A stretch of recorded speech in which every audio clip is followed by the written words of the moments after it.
Hi everyone. இந்த வீடியோல என்ன பார்க்க போறோம் அப்படின்னா, கிட்ல வந்து இம்பார்ட்டன்டான டெர்மினாலஜிஸ் என்னென்ன அப்படிங்கிறது எல்லாத்தையும் இந்த வீடியோல வந்து நம்ம கிளியரா பார்க்க போறோம். ஸோ ஃபர்ஸ்ட் பார்த்தீங்கன்னா, ரெபாசிட்டரி அப்படின்னா என்ன அப்படின்றத தான் ஃபர்ஸ்ட் பார்க்க போறோம். ரெபாசிட்டரி அப்படின்றது பார்த்தீங்கன்னா, இப்போ வந்து நீங்க லோக்கல் ரெபாசிட்டரின்னு சொல்லுவோம், குளோபல் ரெபாசிட்டரி அல்ல ரிமோட் ரெபாசிட்டரின்னு சொல்லுவோம். ஃபர்ஸ்ட் நம்ம வந்து லோக்கல் ரெபாசிட்டரி அப்படின்னா என்னன்றது பேசலாம். லோக்கல் ரெபாசிட்டரி அப்படின்னா என்னன்னு பார்த்தீங்கன்னா, இப்போ உங்க ஒரு சிஸ்டம் எடுத்துக்கிறீங்க. உங்க சிஸ்டம்ல வந்து ஒரு ஃபோல்டர் கிரியேட் பண்ணுவீங்க. சரிங்களா?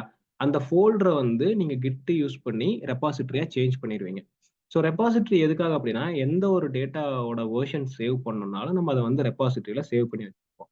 ஸோ அந்த டேட்டா டெலீட்டே ஆயிருச்சுனா கூட அந்த ரெபாசிட்டரிக்குள்ள போய் கிட்ட யூஸ் பண்ணி நம்மனால அந்த டெலீட் ஆன டேட்டாவ திருப்பியும் ரிட்ரைன் பண்ணி எடுத்துக்க முடியும். சரிங்களா? அப்போ வந்து உங்களுக்கு அந்த ரெபாசிட்டரின்றது ஒரு ஸ்டோரேஜ் ஏரியா. அந்த இடத்துல வந்து நம்ம டேட்டாவோட மல்டிபிள் வெர்ஷன்ஸ ஸ்டோர் பண்ணி வைக்கலாம். ஈவன் அது டெலீட் ஆயிட்டாலும் சரி, இல்ல வந்து நீங்க இப்போ ஒரு 4 வெர்ஷன், 5 வெர்ஷன் கிரியேட் பண்ணி வச்சிருக்கீங்க ஒரே டேட்டாக்கு. இப்ப எனக்கு வந்து 3 வெர்ஷன்ல இருந்து நான் அகைன் 5த் வெர்ஷனுக்கு போணும். 4த் வெர்ஷனுக்கு போணும். அந்த கோட் வந்து நான் ஆல்ரெடி டெலீட் பண்ணிட்டேன். என்கிட்ட அந்த கோட் இல்ல. ஆனா வந்து திருப்பி அந்த கோட நான் எடுக்கணும். அப்படின்னா எப்படி எடுக்கலாம் அப்படின்னா, அந்த ரெபாசிட்டரியில போயிட்டு கிட் யூஸ் பண்ணி நம்ம வந்து இந்த டேட்டாவ திருப்பி எடுத்துக்கலாம். இதுதான் வந்து ரெபாசிட்டரியோட ஸ்பெஷாலிட்டி. ஸோ இது லோக்கல் ரெபாசிட்டரி.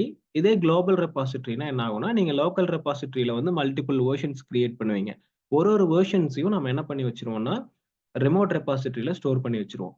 அப்ப ரிமோட் ரெபாசிட்டரின்றது குளோபலா இருக்கும். நீங்க எந்த சிஸ்டம்ல இருந்து வேணாலும் அந்த ரிமோட் ரெபாசிட்டரியில கனெக்ட் பண்ணி, அந்த வெர்ஷன்ஸ் எல்லாத்தையும் நீங்க டவுன்லோட் பண்ணி எடுத்துக்கலாம். ஸோ அப்ப ரெபாசிட்டரின்றது என்ன மெயினா, ரெபாசிட்டரின்றது வந்து ஒரு ஸ்டோரேஜ் லொகேஷன். அங்க வந்து மல்டிபிள் வெர்ஷன்ஸ் ஆஃப் கோட வந்து நம்ம ஸ்டோர் பண்ணி வச்சுக்கலாம். எந்த டைம்ல வந்து நமக்கு எந்த வெர்ஷன் வேணுமோ, அந்த வெர்ஷன வந்து நம்ம போய் டவுன்லோட் பண்ணி எடுத்துக்கலாம். ஈவன் நம்ம அத டெலீட் பண்ணிட்டோம்னா கூட, திருப்பி நம்மனால அத எடுத்துக்க முடியும். இதுதான் வந்து ரெபாசிட்டரியோட ஸ்பெஷாலிட்டி. சரிங்களா? ஸோ அது வந்து வெர்ஷன் கண்ட்ரோல் பண்ற ஃபைல்ஸோட ஸ்டோரேஜ் லொகேஷன் இருக்கும். அந்த ஹிஸ்டரி எல்லாமே அங்க ஸ்டோர் ஆயிக்கும். அதனால நம்ம திருப்பி ஈஸியா எடுத்துக்கலாம். தென் நெக்ஸ்ட் பார்த்தீங்கன்னா, கமிட்ஸ் அப்டின்னா என்ன அப்டின்னா, இப்ப நீங்க ஒரு கோடோட வெர்ஷன் சேவ் பண்றீங்க. நான் ஆல்ரெடி சொல்லியிருந்தேன். இப்ப வந்து இங்க பார்த்தீங்கன்னா, வெர்ஷன் 1 இருக்கு. அதிலிருந்து நீங்க வெர்ஷன் 2 சேவ் பண்றீங்க. வெர்ஷன் 3 சேவ் பண்றீங்க. ஸோ இப்ப இங்க என்ன நடக்கும் அப்டின்னா, வெர்ஷன் 1 நீங்க எப்படி சேவ் பண்றீங்க அப்டின்னா, இங்க வந்து நீங்க வெர்ஷன் கண்ட்ரோலிங் சாஃப்ட்வேர்ஸ் யூஸ் பண்ணும்போது, ஃபர்ஸ்ட் வந்து உங்க வெர்ஷன் 1 வந்து அங்க சேவ் ஆயிரும். சரிங்களா? வெர்ஷன் 1 சேவ் ஆனதுக்கப்புறம் நான் வெர்ஷன் 2 என்ன பண்ணியிருக்கேன்னா, ஃபர்ஸ்ட் இருக்க சேம் கோட நான் எதுவுமே பண்ணல. அதிலிருந்து கொஞ்சம் மாடிஃபிகேஷன்ஸ் பண்ணியிருக்கேன். சரிங்களா? கொஞ்சம் மாடிஃபிகேஷன்ஸ் பண்ணியிருக்கேன். இல்ல ஃபர்ஸ்ட் வந்து ஒரு வெர்ஷன் 1ல வந்து ஒரு 4 லைன் ஆஃப் கோட் இருக்குன்னு வச்சுக்கங்க. வெர்ஷன் 2ல நான் என்ன பண்ணியிருக்கேன், ஒரு லைன் எக்ஸ்ட்ரா ஆட் பண்ணியிருக்கேன். ஒரே ஒரு லைன். அப்ப இங்க 5 லைன்ஸ் இருக்குங்களா? ஸோ இப்ப இங்க என்ன ஆகும் அப்டின்னா, நான் என்ன சேஞ்ச் பண்ணியிருக்கனோ, அந்த சேஞ்ச வந்து ஒரு ஸ்னாப்ஷாட் எடுத்துரும். சரிங்களா? இப்ப நான் என்ன சேஞ்ச் பண்ணியிருக்கேன், எக்ஸ்ட்ரா 1 லைன் ஆட் பண்ணியிருக்கேன். ஸோ அப்ப அந்த சேஞ்சஸ் வந்து ஸ்னாப்ஷாட் எடுத்துரும். ஸ்னாப்ஷாட் எடுத்து அத வந்து ஸ்டோர் பண்ணி வைக்கும். சரிங்களா? அதாவது டோட்டல் டேட்டாவையும் எடுத்து ஸ்டோர் பண்றதுக்கு பதிலா, நம்ம என்ன சேஞ்சஸ் பண்ணியிருக்கோமோ, அந்த சேஞ்சஸ் வந்து ஒரு ஸ்னாப்ஷாட் எடுத்து அத வந்து வெர்ஷன் 2ல ஸ்டேட் பண்ணி வச்சுரும். இப்ப நான் வந்து வெர்ஷன் 2 வந்து திருப்பி வர்றேன் அப்படின்றப்போ என்ன ஆகும், அந்த சேஞ்சஸ் என்ன அப்படிங்கிற ஸ்னாப்ஷாட் இருக்கும். அந்த கோடு வந்து நமக்கு அப்படியே கிடைக்கும். அப்ப என்னென்னலாம் நீங்க சேஞ்ச் பண்றீங்களோ, அத வந்து ஆக்சுவல் டேட்டாவா ஸ்டோர் பண்ணாது. அந்த ஸ்னாப்ஷாட்ட எடுத்து எடுத்து ஸ்டோர் பண்ணி வைக்கும். அதுதான் கமிட். நீங்க ஒன்ஸ் கமிட் பண்ணிட்டீங்க அப்படின்னா, என்ன ஆகும்னா, என்னென்ன நீங்க சேஞ்சஸ் பண்ணியிருக்கீங்க, அந்த சேஞ்சஸோட ஸ்னாப்ஷாட் எடுத்து அத அப்படியே புது வெர்ஷனா ஸ்டோர் பண்ணி வைக்கும். இப்ப நான் வெர்ஷன் 3ல பார்த்தீங்கன்னா, இன்னொரு 2 லைன்ஸ் ஆட் பண்றேன்னு வச்சுக்கோங்க. அப்ப இந்த இடத்துல எத்தன லைன் வரணும்? 7 லைன்ஸ் இருக்கு. அப்ப நான் எக்ஸ்ட்ரா என்ன பண்ணியிருக்கேன்? 2 லைன்ஸ் ஆட் பண்ணியிருக்கேன். அப்ப இந்த இடத்துல என்ன பண்ணணும்? நான் இந்த 2 லைன்ஸ் ஆட் பண்ணதுக்கப்புறம் நான் கமிட் பண்றேன்னு வச்சுக்கங்க. என்னோட சேஞ்சஸ வந்து நான் கமிட் பண்றேன். ஏன்னா நான் வந்து ஸ்டோர் பண்ணி வைக்கணும் புது வெர்ஷன. அப்ப நான் கமிட் பண்ணும்போது என்ன ஆகும்னா, நான் என்ன சேஞ்சஸ் பண்ணியிருக்கனோ, அந்த சேஞ்சஸ வந்து ஒரு ஸ்னாப்ஷாட் எடுத்துரும் அப்படியே. ஸோ ஸ்னாப்ஷாட் எடுத்துச்சு அப்படின்னா என்ன ஆகும்? நான் பண்ண சேஞ்சஸ அப்படியே ஒரு ஸ்கிரீன்ஷாட் எடுத்து புது வெர்ஷனா சேவ் பண்ணிரும். அப்போ வந்து அத அப்படியே ஸ்டோர் பண்ணி வச்சிருக்கும். திருப்பி வந்து திருப்பியும் நான் இப்போ ஒரு 4த் வெர்ஷன் போறேன். போயிட்டு திருப்பியும் 3 வெர்ஷன் வரும்போது என்ன ஆகும்னா, அந்த ஸ்னாப்ஷாட் அங்க ஸ்டோர் ஆயிருக்கும்ல. ஸோ அந்த ஸ்னாப்ஷாட்ட வச்சு உங்க கோட வந்து திருப்பி உங்களுக்கு ரிட்டர்ன் பண்ணி குடுக்கும். அந்த மாதிரி தான் வந்து இங்க உங்களுக்கு கமிட்ன்றது ஒர்க் ஆகும். ஸோ ஒன்ஸ் நீங்க கமிட் பண்றீங்க அப்படின்னா, சேஞ்சஸ மட்டும் தான் ஸ்னாப்ஷாட் எடுத்து ஸ்டோர் பண்ணி வைக்கும். டோட்டல் டேட்டாவையும் உங்களுக்கு வந்து ஸ்டோர் பண்ணாது. என்ன சேஞ்ச் பண்ணியிருக்கீங்க? பழைய கமாண்ட்ல இருந்து புது கமாண்டுக்கு அப்படிங்கிறத செக் பண்ணி, அந்த சேஞ்சஸோட ஸ்னாப்ஷாட்ட எடுத்து சேவ் பண்றதுக்கு பேரு தான் கமிட் அப்படின்னு சொல்லுவோம். ஸோ இது ஒரு இம்பார்ட்டன்ட்டான டெர்மினாலஜி. நம்ம நோட் பண்ணி வச்சுக்க வேண்டியது.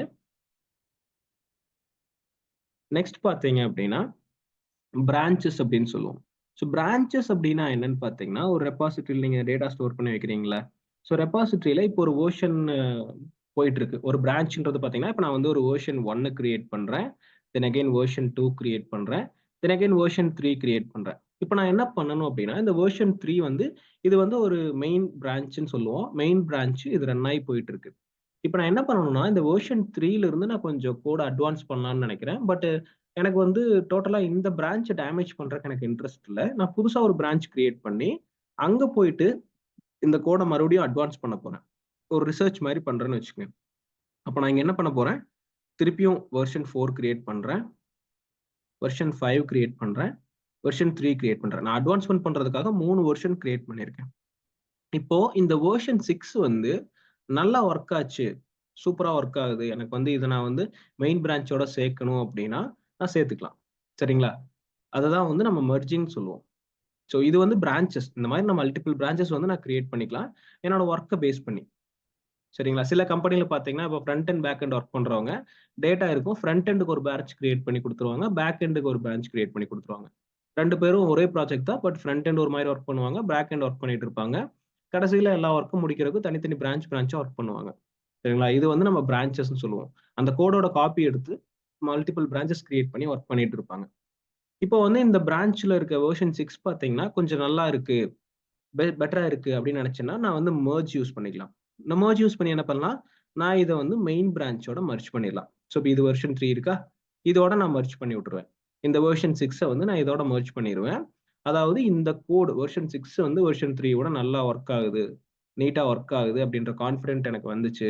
ஸோ இந்த கோட வந்து நமக்கு யூஸ் பண்ணலாம் அப்படிங்கிற மாரி வந்துச்சுன்னா, நான் என்ன பண்ணுவேன், இந்த வெர்ஷன் 6 வந்து வெர்ஷன் 3 கூட ஆட் பண்ணி, இந்த மெயின் பிரான்ச் இருக்கு பார்த்தீங்களா? இந்த மெயின் பிரான்ச்சோடயே நான் அந்த சப் பிரான்ச்ச கனெக்ட் பண்ணிருவேன். இது வந்து சப் பிரான்ச்ன்னு சொல்லுவோம். இந்த சப் பிரான்ச்ச வந்து நான் மெயின் பிரான்ச்சோட கனெக்ட் பண்ணி விட்டுருவேன். ஸோ இது நல்லா வொர்க் ஆச்சுன்னா. இதுவே நல்லா வொர்க் ஆகல, ஏதாவது ப்ராப்ளம் ஆகுது, ப்ராப்பரா வொர்க் ஆகல அப்படின்னா, நான் என்ன பண்ணுவேன் அப்படின்னா, இந்த பிரான்ச்ச கட் பண்ணிருவேன். ஸோ இந்த பிரான்ச்ச கட் பண்ணிட்டேன்னா, மெயின் பிரான்ச் அது பாட்டுக்கு போயிட்டு இருக்கும். மெயின் பிரான்ச்சுக்கு எந்த அஃபெக்ட்டும் இருக்காது. மெயின் பிரான்ச் அது பாட்டுக்கு போயிட்டு இருக்கும். நான் அந்த பிரான்ச்ச வந்து கட் பண்ணி விட்டுருவேன். அப்ப இந்த வெர்ஷன் 4, 5, 6 இதெல்லாம் வந்து உங்களோட மெயின் பிரான்ச்சுக்கு எந்த ஒரு அஃபெக்ட்டும் பண்ணாது. சரிங்களா? எந்த அஃபெக்ட்டும் இதுக்கு பண்ணாது. எனக்கு தேவையில்லன்றப்ப நான் அந்த பிரான்ச் வந்து கட் பண்ணிடலாம். ஏன்னா, இது ஆல்ரெடி நான் 3 வெர்ஷன் ட்ரை பண்ணிட்டேன். என்னால அட்வான்ஸ்மென்ட் பண்ண முடியல. இந்த கோட் எனக்கு சாட்டிஸ்ஃபைடா இல்ல. அது வந்து நமக்கு எந்த யூஸும் குடுக்க போறதில்ல அப்படின்றப்போ, அப்ப நமக்கு அந்த பிரான்ச் தேவையில்ல. ஸோ அந்த டைம்ல என்ன பண்ணிடலாம், நம்ம அந்த பிரான்ச்ச கட் பண்ணிடலாம். சரிங்களா? இதே தேவை அப்படின்னா நம்ம மெர்ஜ் பண்ணிக்கலாம். அது ஒன் ஆஃப் த டெர்மினாலஜி. பார்த்தீங்கன்னா, மல்டிபிள் பிரான்ச் இருந்துச்சுன்னா, அத வந்து நம்ம சிங்கிள் பிரான்ச்சா மெர்ஜ் பண்ணிக்கலாம். ஸோ அது வந்து ஒரு டெர்மினாலஜி. 1 பிரான்ச்ன்னு இல்ல. இப்போ 2 பிரான்ச் இருக்கு, 4 பிரான்ச் இருக்கு, 5 பிரான்ச் இருக்கு. ஸோ எல்லா பிரான்ச்சையும் நான் கடைசியில கொண்டு வந்து ஒண்ணா மெர்ஜ் பண்ணணும். நான் சொன்ன மாரி ஃப்ரண்ட் எண்ட் ஒருத்தவங்க ஒர்க் பண்ணுவாங்க. பேக் எண்ட் ஒருத்தவங்க ஒர்க் பண்ணுவாங்க. ஆனா கடைசியில பார்த்தீங்கன்னா, அந்த வெப் பேஜ் கிரியேட் பண்ணும்போது நமக்கு வந்து எல்லாம் ஒண்ணா தான் இருக்கணும். அப்ப கடைசியில எல்லா ஒர்க்கும் முடிச்சதுக்கப்புறம் மல்டிபிள் பிரான்ச்சஸா ஒர்க் பண்ணிட்டு, அத எல்லாத்தையும் ஒண்ணா மெயின் பிரான்ச்ல கனெக்ட் பண்ணிருவாங்க. ஸோ அதுக்கு பேரு மெர்ஜிங்ன்னு சொல்லுவோம். மல்டிபிள் பிரான்ச்சஸ ஒண்ணா கனெக்ட் பண்றதுக்கு பேரு மெர்ஜிங்ன்னு சொல்லுவோம். இதே இந்த பிரான்ச் எனக்கு தேவையில்ல அப்படின்னா, நான் என்ன பண்ணலாம், இந்த பிரான்ச்ச கட் பண்ணிடலாம். கட் பண்ணிட்டு இந்த பிரான்ச்ச நான் டெலீட் பண்ணிட்டு, மெயின் பிரான்ச் அஃபெக்ட் பண்ணாம நான் அப்படியே மூவ் ஆன் பண்ணி போயிட்டு இருக்கலாம். ஸோ இது வந்து பிரான்ச்சஸ் அண்ட் மெர்ஜிங் அப்படின்ற டெர்மினாலஜி. இதெல்லாம் தான் பார்த்தீங்கன்னா, இம்பார்ட்டன்ட்டான டெர்மினாலஜிஸ் நம்ம கிட்ல ரிமைண்ட் பண்ணி வச்சுக்க வேண்டியது. இதோட வந்து கிட் டெர்மினாலஜிஸ் டாபிக் எண்ட் ஆகுது. Thank you எவரிஒன்.